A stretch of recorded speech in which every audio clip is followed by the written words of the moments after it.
Habló en la 26, lo hizo antes en la revista Abrazada al peluche.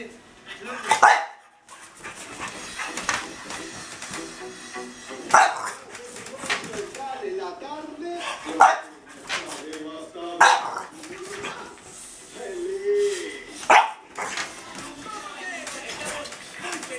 Muy felices. La polémica renuncia a...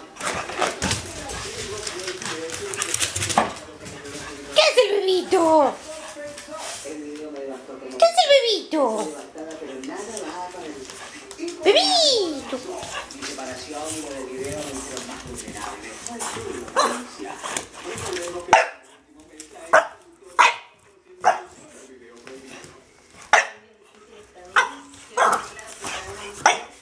Me sucedió a mí, es algo muy expuesto. Una cosa que no entiendo todavía, ¿cómo se no estuvo nominado luego?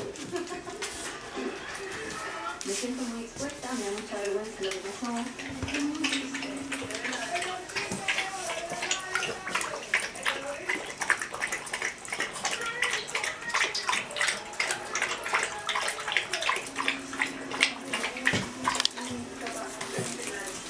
Yo soy una madre separada, digamos, no es fácil